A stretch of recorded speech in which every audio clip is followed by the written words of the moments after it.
Hey everyone, we want to welcome you to the Deeper Dive podcast of Hopevale Church. This is where we take the message from the weekend and we keep the conversation going during the week. I'm Dan Davis, Senior Pastor of Hopevale Church here in the Great Lakes Bay region of mid-Michigan, and today I am joined by two wonderful guests. Paul Miller, our Executive Pastor. Hey Paul. Hey, what's up? Good to have you here. And Kathy Davis, my usual co-host and partner in crime. How are you? I know. I'm good. I'm so glad all three of us are together today. We're doing this again on YouTube again. After 1 week, we didn't get canceled. So I think that's right. Do you think anyone watched last week, like saw the actual pictures? Who can be sure? Who can be sure I don't know. either. So, yeah. So we're turning the page. Yep. We're turning the page from the Recharge series ending this summer, heading into this 2-week series called Beyond, which we kicked off yesterday that we're going to talk about a little bit. But to break the ice, Paul, I know you wanted to ask something. Yeah, I just wanted to ask both of you, the last time the three of us were in this room, we were recording that 25th anniversary special edition podcast, which was this really rich look back. And so we recorded that last week, and then on Sunday, it was a pretty intense look ahead. So I'm just wondering how the juxtaposition of look back, look ahead felt for you. Did it feel like... Okay, I'm going to get to that in a moment. First of all, it was one thing to record the podcast. Yeah. But then you went out on the e-bulletin, Paul, and you said, we're actually going to share the podcast with people. 90 minutes. My goodness. Was that how long it was? That's how long we talked? I think so, We haven't right? watched it yet. It was 90 minutes, and here's another little plug for it because it was really awesome. And I just want all of you who haven't watched it yet to take the time to do that. It's worth it. Yeah. So. I will say this. Had a few people come up to me yesterday and said they did watch it and were encouraged, learned some new things. So that's cool. That's great. Yeah. I don't know. It feels like a big ask, but I know. whatever. You got some know. time. You finished all your Netflix binges. Care about me for 90 minutes. Listen to my story. Exactly. You know what's weird though? Yesterday I am on YouTube now, and I watched the service at home on the YouTube channel. I'm a subscriber, and so it is a lot easier to do that. Better. Right? Yes. So it's easy to do. So what did you call it? I'm a YouTube subscriber. Okay, good. Is that right? It's good. I just want to make sure that we're getting older, like the YouTube, we're watching the Netflix, I just want to make sure we get the verbiage right. She's almost a social media influencer. Yes. I don't know. That's so good. Okay, so you actually had a more serious question about the juxtaposition of looking back, looking ahead, right? Yeah. Well, that barges us great into really the message, Paul, because I think when you talk about a local church's vision for the future, I think one of the things we tried to do yesterday was remind us that we're part of a much bigger story, right? Mm-hmm. And obviously to go back to the time of Jesus and him handing the torch to the apostles in Acts chapter 1 and the beginning of the church in Acts chapter 2, or looking Revelation chapter 5 at the glimpse into heaven and eternity. It's like we are situated in that story. And, just spent a couple lines talking about Hopevale's rich history, right? And this story of these American missionaries martyred for their faith halfway around the world. And you realize, God, what we're doing here matters. And that people, right? People matter to God. There is hope in Jesus Christ. Right, every tribe, tongue, nation, language, this is the call, right? And we get to be a part of that, right, in this little part of the world called the Great Lakes Bay region, Saginaw Bay City. So, very much so. And it's certainly, Paul, I think, too, looking back on the 25 years, you're like, I told Kathy, we got done, we closed the service in both campuses with goodness of God all my life. You've been faithful all my life. You've been so, so good. And that washed over me on a couple different layers for the very thing that you're talking about. Mm-hmm. Yeah. Mm-hmm. It was interesting, though. Yesterday, you talked a lot about the Hopevale, and we talked on the video thing about 25 years and being here, and you're thinking, God, you say God was in this and God has done this, and then you're looking forward and you go, we're prayerful that God will continue to work. But stop for a second and tell us how you know that God has been involved this last 25 years, that we're not just sitting here going to church, going through the motions, maybe crossing our fingers that God is kind of using it? Like, how do you know? How do you know? Okay. Yeah. Wow. That's a great question. Because on the one hand, to use a word that I used yesterday, you don't want to be presumptuous. You don't want to say, "Well, look at us. Look what God," But I think so. Let me just talk about what I talked about in Saginaw yesterday. I think the baptism video is a great example of God at work, right? And we saw people from both Saginaw and Bay City baptized.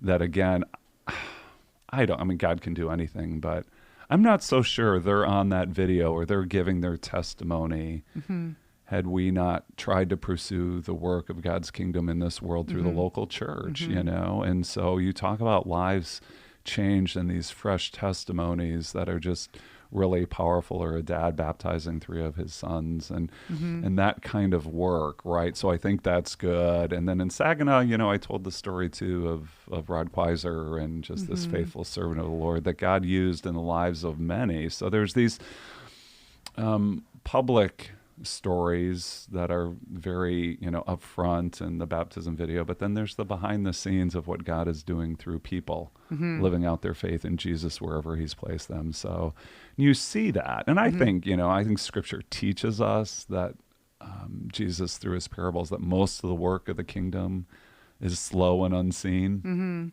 But we get the privilege of seeing fruit in its season. And again, those lives changed from the Spirit at work and through the faithfulness of his people. So, I mean, that's kind of where I would go with that.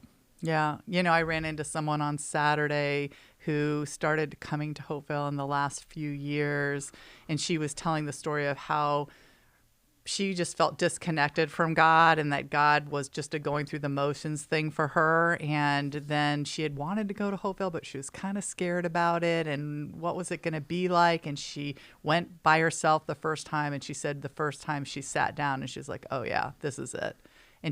So I asked her, so I said, how do you feel like you have moved forward with God? Like, what is your view now? And she could adequately express that God is working in her life, that her faith is revived and her kids have started coming. And I'm like, oh yeah, that's God working. Those are stories that I think some of us hear on the regular. And don't you wish, like, I really wished I could have recorded our conversation because I wanted others to be encouraged that what we're doing, is really, it matters. Like, she actually said this to me and she had no idea that I used to coordinate the greeters and the ushers at Hopevale. But she said, when I walked in and they said hi to me at the door, she looked right at me. She was like, that really matters. And I'm like, oh my God, that's so cool. Good. So like, Paul, you hear stories like that? Yeah, I do. Okay. So yesterday, right? After the 9:00 service in Saginaw, this guy comes up to me and he goes, hey, thanks so much for the message that you gave earlier this summer. And then he said, I just want to let you know, I need to go talk to that worship pastor guy. Because in 2017, he gave the Our Father message. And I've been praying the Lord's Prayer every day ever since. So I think I need to go talk to that worship pastor guy. Yeah. He didn't know Billy's name, right? So he's like that worship pastor guy. And I'm like, yeah, I think you need to go tell him. Because those are like the things that keep us going, right? Those little conversations where you're like, man, that is actually making a tangible difference in somebody's life. So here's a guy quoting a sermon from 4 years ago. Yeah. And talking about the impact it's still had on him. Right. And that's proof that God is taking what our faithfulness and putting one step in front of the other and doing what the Holy Spirit does, which have it cause roots in that guy's life and my friend's life. You can't do that in your own power, no matter how well we pray and plan or whatever. God has got to come in it, right, to give it lasting fruit. Yeah, I mean, we could go stories all day, right? But one other story, I met a gal who second Sunday here at Hopevale, moved new to the area, did a Google search, churches in Saginaw. Shows up a week ago Sunday, big parking lot, scared to go in. Yeah. A couple who's longtime faithful Hopevale worshipers here saw kind of her hesitation, said, hey, can we help you? And she goes, well, want to go to church, and it's, a little intimidating. They go, why don't you come in with us? We'll sit down. I'm like, you can't program that. You can't. That's just the love of Jesus flowing out of people. And so she was back for her second Sunday, brought her daughter and her daughter's kids. And so it's just great to see, right, those stories like that. So, yeah. I love all of that.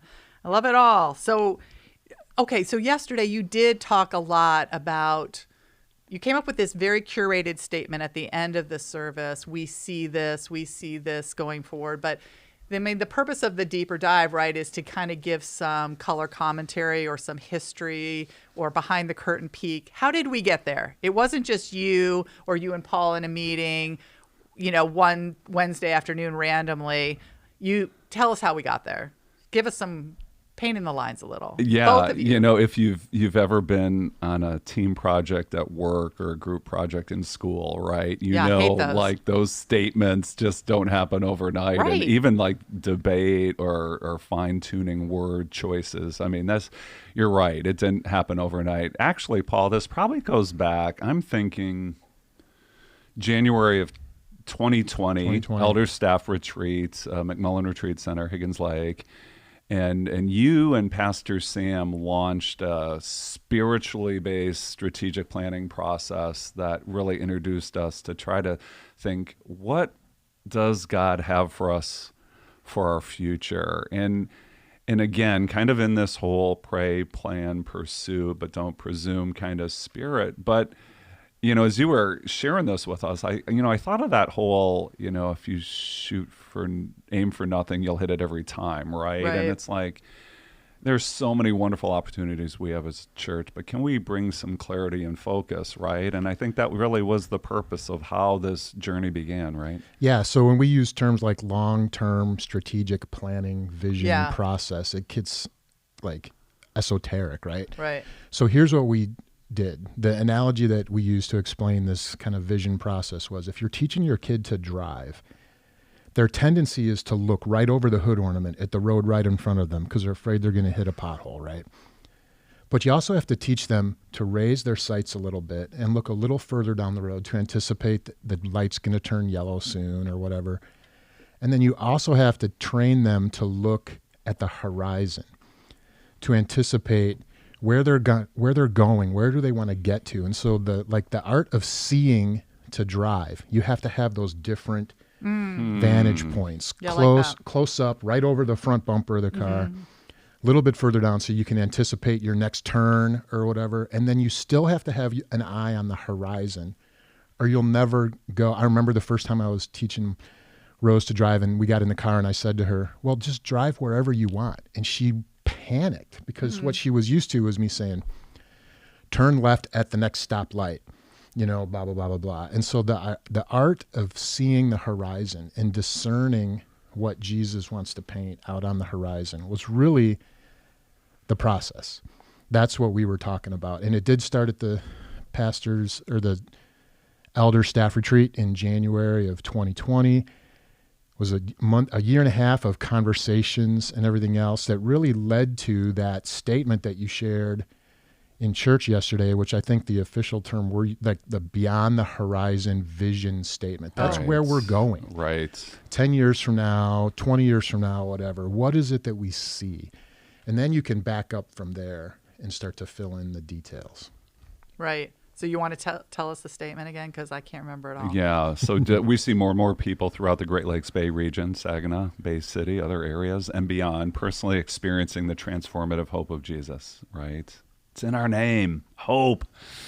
Yeah. We see a church celebrating that hope whenever we gather and sharing that hope wherever Jesus sends us. And, there was a few kind of phrases I used in the message yesterday, but, rooted and baked in this statement is this whole idea that we are called to this region while playing our part in the world, right? So that's our connection with the Big C Church, right? But as a local church, and again, not the only church in town, but, we're a local church called to this reason, to serve our communities that we live in, to serve the communities where we worship and work and play and raise our families and all that, right? So we're a local church first and foremost. And so As I said, and we'll talk more about Bay City a little bit, but that's why we felt led 4 years ago to plant in Bay City as well, and to have a local church there of worshipers and witnesses, and we'll get to that in a minute too. So I love that. I know that these words were intentional, but I see that you put in there hope 3 times. Yeah. You used a lot of verbs like experiencing, celebrating, and I just sharing. Yeah, that was the other one. And I love all of those. And so it's active, not passive, and all the things. And Paul, did you want to speak to that? Oh yeah. I think the default setting for the church can be to drift passive. Dan, I was really glad you said that. But if you look at that statement, we see a church celebrating that hope whenever we gather and sharing that hope wherever Jesus sends us. There's this gather, send rhythm. Right. That as the church, as this local church, we're called to live in that rhythm. We are supposed to gather to worship. And then we are sent. And there's a purpose for each of those things. We're sent as Hopevale, but we're also sent as individuals, which we're going to get into all that next week. Right? Yep. That's why I love that statement. I love that the hope of Jesus rings through it. It's all anchored on that for me. And this would be my question, maybe Kathy or Dan. I know we've lived in this statement for a long time, but is there a specific phrase or word in that statement that jumps at you? For me, it is the Great Lakes Bay region, because that gives me a context, and that gives me the right to have conversations. It forces me to wonder what my part is to play in that. I live in a neighborhood. My kids play sports on various sports fields throughout this region. I go someplace to get my hair cut. There are these different places in this region where I am being sent. So it personalizes it for me, and then it also helps me realize I'm a part of a much bigger thing than what I would just be doing on my own. So that's it for me. But I'm just wondering if there's something for you. Yeah, I don't know. I'm kind of on the spot right here because I love it all. You know what? I do feel like hope is the word that popped to me, but it's because I feel like sometimes as Christians we think what we need to do is tell people about Jesus because, that's what we're supposed to do, or gee whiz, but it's just kind of like, wait, hope is what we're telling them. Like people are without Jesus, they are without hope in the world. And I remember, Paul, you asked me, I think when you first moved here, like, what is the word that you would use to what do people need in the Great Lakes Bay region? What do you feel like they need the most? And I remember off the cuff just coming, I go, they do need hope because, our region is not necessarily economically flourishing or educationally flourishing or different ways that you might compare with other communities. But the hope is that there is meaning apart from those things, and everyone needs hope. But in our community, the fact that Jesus provides that for every single person created in his image, super powerful. We have a message of hope, which I think is amazing. Thank you, Jesus, for that. Yeah. Paul, my answer is it depends which day you ask me because different aspects of this strike me. I love that you brought up, though, the gather send rhythm, right? And I think certainly we're going to spend a lot of time next week talking about the send, but I think the gather part, I'm just seeing that more and more human connection, and then human connection with people who are like-hearted, same-minded when it comes to faith in Jesus Christ, and just the need for encouragement to, I think the Apostle Paul says, to not grow weary and lose heart. We're living through some really tough times, and so to have people like that in our lives that we're connected with relationally, who are speaking that into us, or we're listening to them, it's so important. And again, that's why we were banging the group's drum, and groups are a vehicle to build these relationships. Sometimes it's going to happen organically, but a lot of times it happens programmatically. And so that's why it was great to see that happening in Saginaw and Bay City yesterday. Yeah, so I'm going to jump ahead and totally mess up our little roadmap because I feel like you just kind of cracked the door to this. And Paul, I want to get your thoughts on this. So, You talked about some application points at the end of the sermon yesterday. You talked about us being worshipers and witnesses and the difference in those. And we could talk about that all day because I thought that was so amazing. But back at the very end, you talked about being in groups and then worshiping together, that rhythm that we just talked about. And so I want to open it up to both of you about our current view at Hopevale about in-person gatherings and where we are on that and our sensitivity to people feeling comfortable with that. What are the conversations? I know people are, like, there's a buzz out there. People have opinions. So you two are tell us what we need to I know, right? Yeah. Oh, yeah. Is it a hard one? It's a hard one, right? Or you Well, both want to speak to it. Go ahead. Yeah. Go ahead. We are having these conversations. We're having those conversations on the elder board.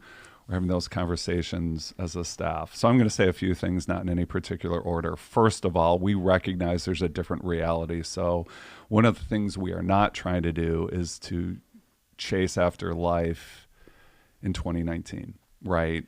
Okay. We're not going back to. Things are different, right? And one of the amazing things, and this is, something only God can do, is we were on the path to introduce a lot of the technological innovations that we've launched over these last 18 months. We were on that path, but the pandemic accelerated it. Yep. And one of the things that is really encouraging, and we're seeing this happen in real time with our virtual services, people watching the live stream, now also Facebook and YouTube, is I think two things that we've noticed have been really great. One, people who are part of Hopevale who aren't able to be around, and you see this in the summer a lot, can feel connected to the ministry of the church, which is phenomenal. Yeah, no small thing. It's no small thing, and it's them in their own way, even though geographically distant, celebrating the hope of Jesus whenever we gather.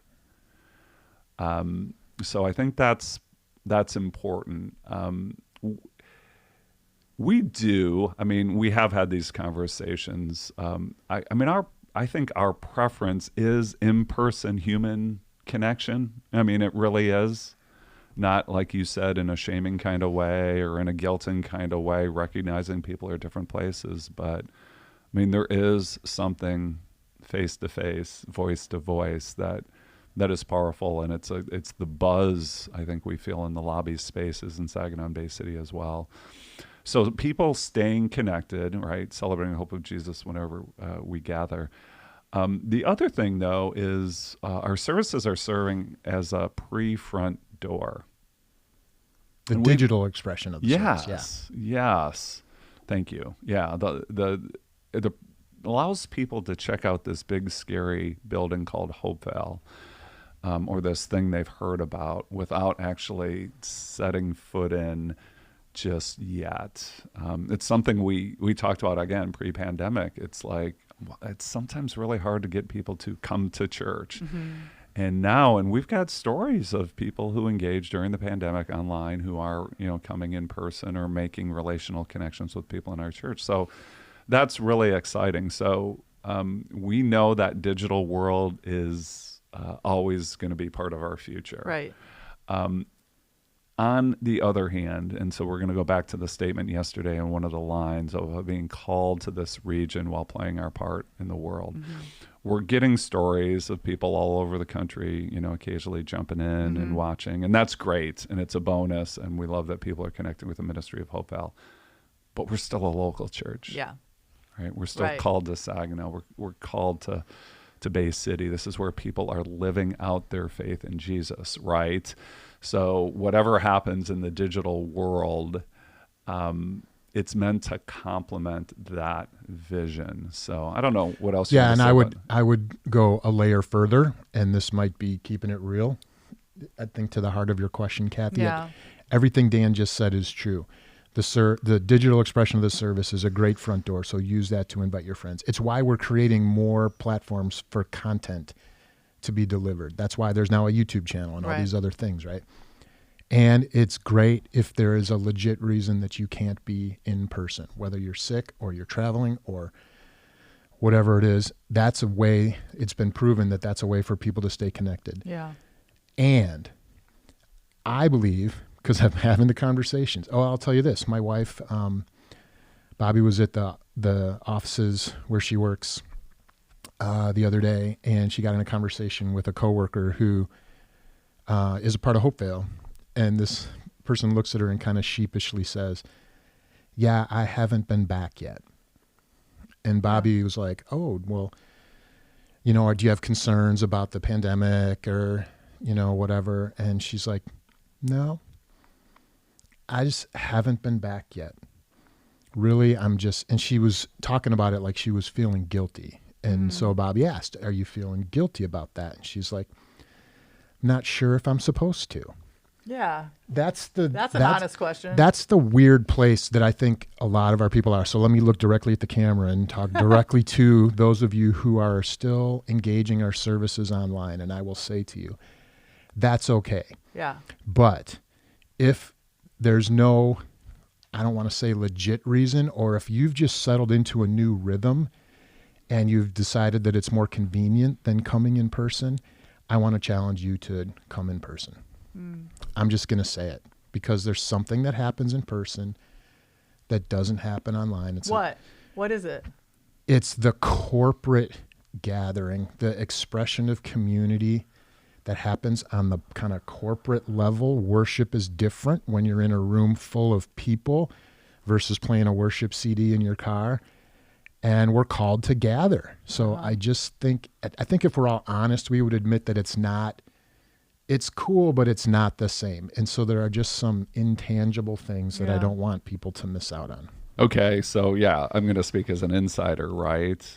If you talk about the worship music and then the teaching experience is different, but I think the worship experience is radically different, right? And when we were doing lockdown church and whatever, and we were watching at home, sorry, Billy. I mean, that's when I got up and refilled my coffee, right? And it's like, which is, again, it's different than being in person. I'd also say too, again, everyone's got their reasons, and we also want you to think holistically, and maybe it's large mass gatherings that you're a little worried about, but but what about group life, and what about relationships, right? Because that, I think, the isolated believer in Jesus Christ, whether new in their faith or long time, I think that's the people we're concerned about in a genuine, compassionate kind of way. Yeah, and the other thing that we're noticing is that the lobby is reinvigorating itself. The conversations are happening, and people are more and more willing to hang out after the service and chat and reconnect and say hi to folks they haven't seen for a while, and all of that stuff is important. Yeah. And it's not the same, again, it's not the same in a digital expression, but if that's your only option, please keep doing that. Yeah. So. And, I completely agree. I just, again, no guilt. It's just trying to figure out, coming in person isn't as efficient as watching online. And I'm a high efficiency girl, man. There's no commute. I'm in my pajamas, whatever. But I have benefited from doing a face-to-face with people I haven't seen in a while, or I wouldn't have seen on the regular. And church is more than getting the message from the sermon and tucking it away and taking some notes. There is a connection that happens. Church is different. It's the people we belong to, not just the building we go to, right? And some of us may have some past religious baggage of church as an obligation that you get to check off, right? Oh, okay, I watched it, I checked it off. Again. So one of the things I appreciated about yesterday too is I felt like you were highly inclusive throughout the morning. It felt highly inclusive, and specifically in Saginaw, you talked about giving and our reason behind giving, and shared a scriptural passage about two different kinds of givers and whether their heart was behind it, which I felt like was an inclusive story. It spoke to all of us about we can all be a part of giving. It's all about our heart. And this message isn't just for the rich people or just the people that have it all together, because that scripture told us that it was about all of us. And I appreciated that. And then when you talked about being worshipers and witnesses, again, I feel like that's inclusive for all of us, that the way that we're looking forward and the way we've been as a church is not about just the leaders or just about the people with a P word in front of their name or whatever. It is about all of us. And so I want you to both maybe just speak to that quickly about, Because my heart goes to the people that feel like that Hopevale is this and they're somehow over here. And they don't even want to get to this because I don't know they're going to ask me to do too much, give too much, be something I'm not, whatever. I'm just good with this. And speak to the fact that Christianity isn't, maybe it's a more inclusive than we have thought.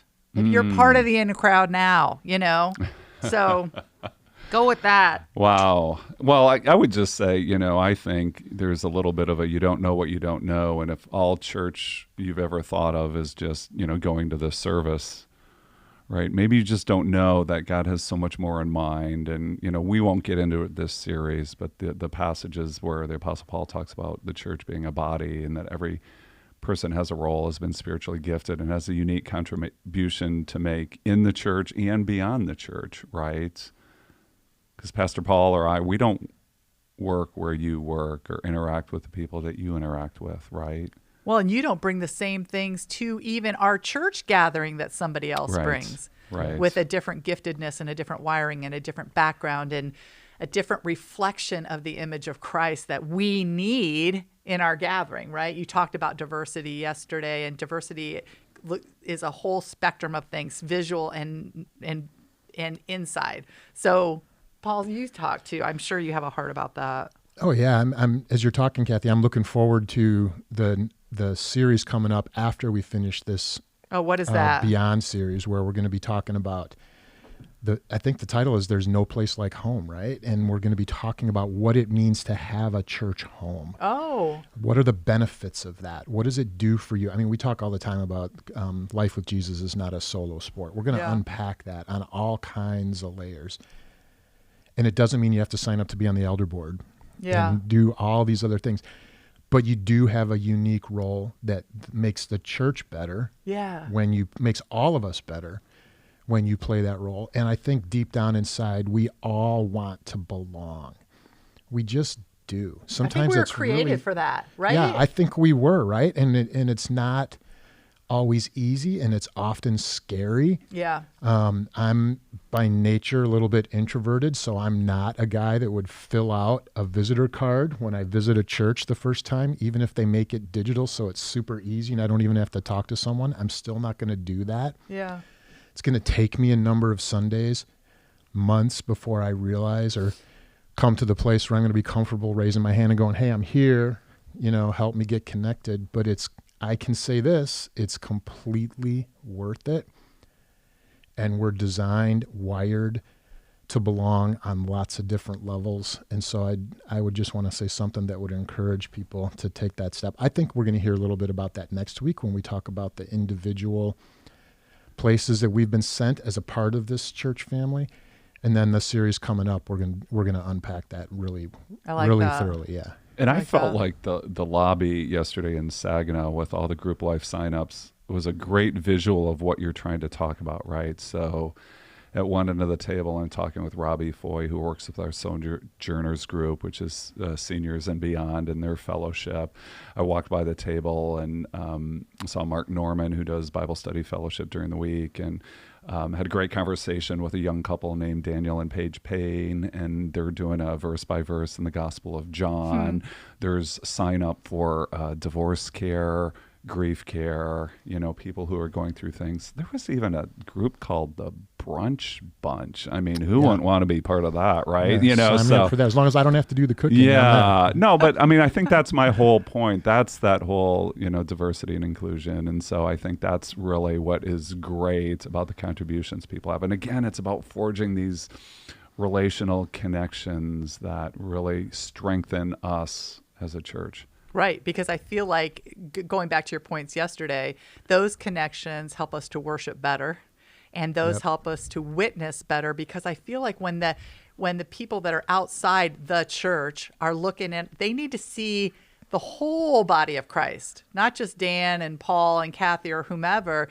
They need to see people that look different, act differently, and have different skills and different passions, and that better reflects the whole image of who God is. And that's what we want for this region for sure. So, okay, I know we've got only a few minutes left, but I feel like we need to talk about, because yesterday you closed with the in-person gatherings, the groups. We've talked about both of those, but you also said one of the things you wanted us to pray for was the building in Bay City. That's a high priority now. That was pretty specific. So I'm thinking, tell us what you know. Tell us what we need to know that you couldn't share yesterday. I think both of you know about Yeah, this. I think the verbiage is a more permanent facility for Okay. Bay City. We've been, January will mark 4 years. We've been had a great relationship with John Glenn High School in Bangor Township for our Sunday gatherings, meeting in the auditorium there. It's been great. Yep. We've got a ministry center in downtown Bay City that does, midweek activities and Bible studies. Our staff offices there. So it's all been really good. We're just sensing the need, for that this is our next step there, because there is really a great vibe with that Bay City congregation right now. A lot of unity. Pastor Nate and his team have been doing a great job, and we just are really sensing that this is a move. So, Paul, we can kind of bat this back and forth. We've got an exploratory team that's working together, made up of some staff and some lay leaders that are engaged in trying to discern the area. And yeah, let me just underscore what you just said. The reason why is because we want to give an assist to our Hopevalers who live up in Bay City, because they are inviting their friends and neighbors to know and follow Jesus. Right. That's the why. So we want to give them the best possible assist that we can. Yeah. Right. So as Dan said, we have a facility search team in place, and they are looking at different options for a more permanent facility. For us, for two purposes. It would be so we could gather on Sundays, and it would be so we can have weekday ministry going on. Couple of things kind of more on a values level.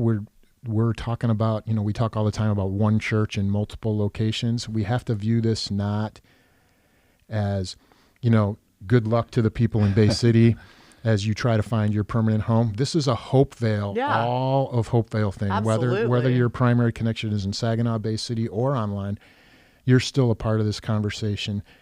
And again, like I said, we want to have a facility for them that not only allows them to gather on Sunday, but can be a springboard for common good kingdom building activity throughout the week in Bay City. So all those things come into play when we're looking at things like, do we want to be on the west side of the river or the east side? How big of a building do we need? Should it be do we want to renovate an old thing, or do we want to look for a new thing? And all those, and how much is all this going to cost, and how is all that going to happen? So there's a million things that we need to be praying about. And Dan, I was really glad that you called us all to prayer yesterday, because that's the immediate first step that we can take. My prayer would be that at the end of this thing, we all look around and go, can you believe that God provided that? Yeah. Sure. And so the first step on that path is for all of us to start praying and asking him to do that. Okay. Well, and that's, I loved your big assist language, Paul, too, because that was the remember part, right? Let's remember why we did this in the first place, right? Not to shorten the commute of already attenders, but to establish a community of grace and truth in Bay City that's inviting people to know and follow Jesus with us, and so to do that, right? Yeah. So this isn't the first talk we've had, though, about finding a facility for Bay City. So it's just a front burner thing? Like, we're moving it up? Are we trying to speed up the timeline? Do we have a timeline? Well, that's at work. We've got people, doing, I was going to say research, but, working behind the scenes. We've engaged a commercial real estate broker. We've engaged a church architect that we've worked with before. We're not drawing anything up, but it helps us to narrow our search. So, for instance, Paul said something to me a few weeks ago that we learned from the church architect. You need, about 20,000 square feet, give or take, to have a worship space that would seat, 300, something like that, with corresponding children's ministry space and other spaces, right? So it gives you an idea of what to look for. When we first moved there, we wanted to be around the Euclid-Wilder corridor, and so, that would be great. We would love something that's visible. John Glenn is a well-known location, but not necessarily something you pass by a lot. So we're identifying a lot of these things, but we know God's going to do a great thing. Well, and I'll add this, Kathy, to your question of why the ratcheting up of the urgency. Yeah. We launched Bay City, and then we had a leadership transition, and then we entered a pandemic. Yeah. Right? Yeah. And I'll tell you now, we're coming out of the pandemic, and on a percentage basis, our Bay City congregation is returning to in-person gatherings at a faster rate than our Saginaw congregation. They are ready. Yeah. And so there were a lot of folks from Saginaw who were up there supporting and helping, and have now kind of migrated back to attending on Sundays down in Saginaw. Our Bay City team is ready, and we sense that, and there's just this belief that the Spirit's telling us it's time to find the gas pedal on this thing. It's time to not be passive. So that's what we're doing. Right. Exciting. Yeah. Super exciting. Yeah. Okay, that's all I got. Yeah. I mean, I got more, but that's all I we know, got. and I think we're up against time. I do feel like in a good TV show we grew up on, this is like part 1 of part 2. So, join us next week, right, for part 2, where we are going to narrow the focus and talk more about what it means to be a church that's sent. And Paul, you touched on this, right? But one of the things, it's interesting, you talk about like clarifying the verbiage, right, and to share that hope wherever Jesus sends us. And that language is really particular. It's not wherever we're sent, it's wherever Jesus is sending us. So it's understanding, being in touch in relationship with our Lord and how he's working in our lives, and having just the open eyes, open hearts to see the opportunities around us. 'Cause right. chances are, and we'll talk about this, it's not so much a change of direction in your life as it is a change of perception and seeing the opportunities that God has for you. So we're really looking forward to that. And this has been great sharing this with both y'all. And once again, hey everyone, want to thank you for listening, and we invite you as always to join us again next time when we take a deeper dive. Thank you for watching the Deeper Dive video podcast. To check out our full library, make sure to subscribe by clicking the button below. Also, make sure to select the bell icon in order to be notified of any new content as it's posted. If you'd like to support the ministry here at Hopevale, you can give by visiting hopevale.org/give. Thanks again for joining us today. We look forward to seeing you and your family